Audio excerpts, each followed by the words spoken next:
just because there's 6 more weeks of winter doesn't mean you can't enjoy some Tubi.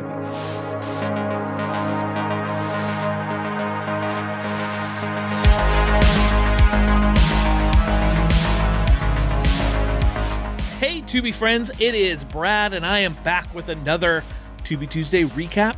For those who don't know what the Tubi Tuesday recap is, this is a monthly video that I do where I go through some of my tops and my bottoms of what I watched on Tubi this past month. So for this past month of February, I watched 18 films on Tubi, and I post any of my watches over at Tubi Tuesday on Twitter, so you can follow along over there for anything I watch. And I also keep lists on Letterboxd, so you can see everything that I've watched, not only through month to month, but this year so far. All right, it's time to dig into Tubi Tuesday for February. Like I said, I watched 18 movies on Tubi this past month, and this month I'm going to give my top and my bottom 3 for what I watched. As always, I like to start at the bottom and end with the top. So here are my bottom 3 films. According to me, I mean, these are my opinions, so take them for what you're worth. These are the ones that I least enjoyed out of everything I watched on Tubi. First is called House of Fears from 2007. 6 friends sneak into a haunted house the night before it opens for Halloween, only to find that their evening of fun has turned into their worst nightmare. Now, this movie could have been really good. There were a few scenes overall that kind of had you hooked with these fears that are coming after them, but for the most part, they just weren't that good.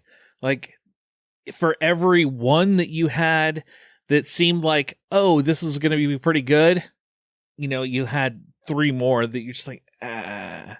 So overall, I did not enjoy this movie, and I cannot recommend House of Fears.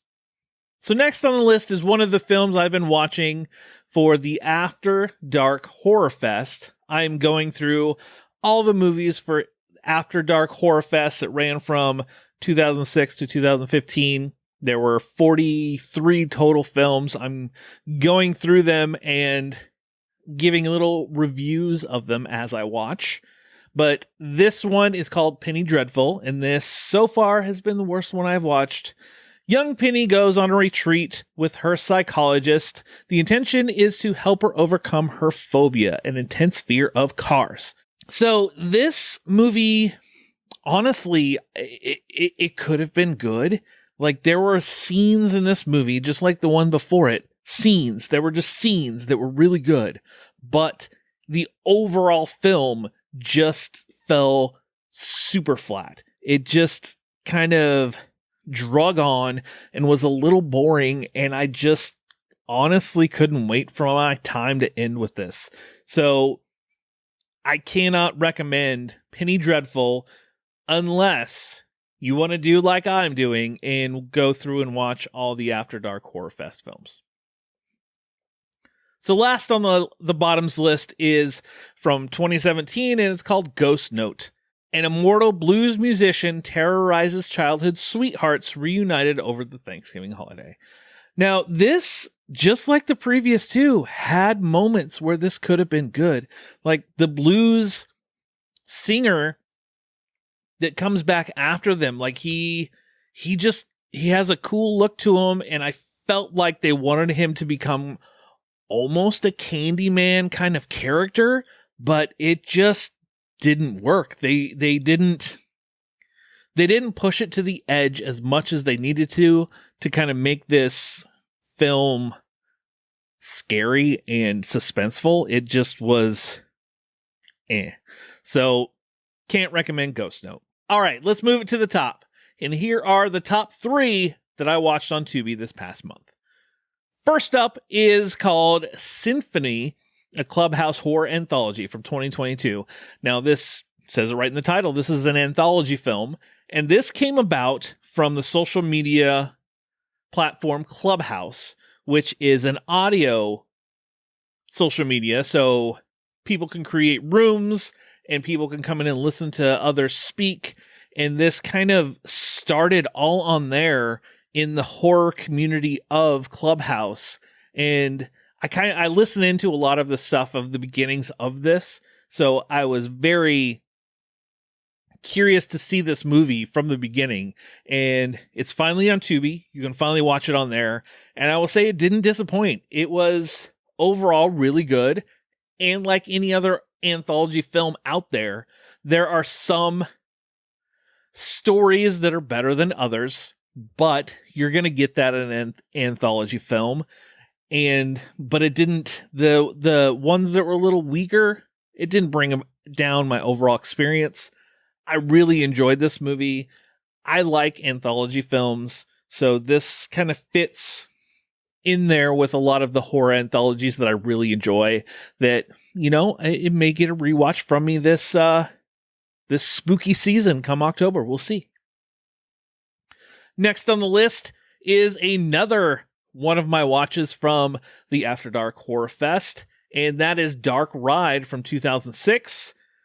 A group of 6 friends on a road trip off at an amusement park attraction named Dark Ride, unaware that a psychopath who brutally murdered 2 girls has just escaped a mental institution and is seeking refuge there. Now, unlike the previous film I talked about, House of Fears, Dark Ride, it kind of takes that entertainment and makes it a lot more enjoyable. There's a killer after them, and some of the kills are pretty good. There's a little twist at the end that you can't see coming. So when it happens, you're just like, oh, okay. It doesn't surprise me at all that that's what this is. But it was very enjoyable. I really liked my watch on it. And honestly, I will probably add it to a rewatch list of that occasional horror movie you just want to pull off the shelf and put on just to watch. So yeah, I definitely can recommend Dark Ride. Last on the list is a movie that came about from one of the Tubi Tuesday themes. I do with myself and my friend Drew from Needs to Be Seen. We do a theme every week where I put out the theme for the week, and one of your watches on Tuesday just has to be on theme. And one week we did music, not just musicals, but like a music theme, you know, based around music. A musical, doesn't matter. So I watched a film from 1986 called Crossroads, and it stars Ralph Macchio. A wannabe blues guitar virtuoso seeks a long-lost song by legendary musician Roberto Johnson.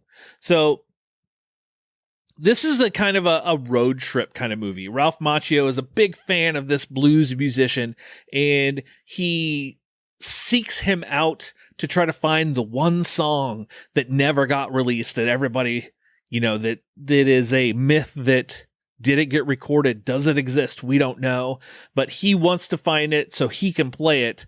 And it's kind of like this coming of age kind of road trip movie that was really good and highly recommended to check out. Like, I really enjoyed Crossroads with Ralph Macchio. Like, I would highly recommend that. Well, there you go.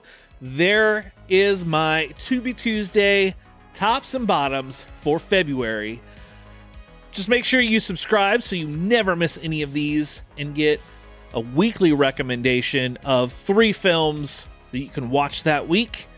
But until next month, I will be back with a full tops and bottoms for March.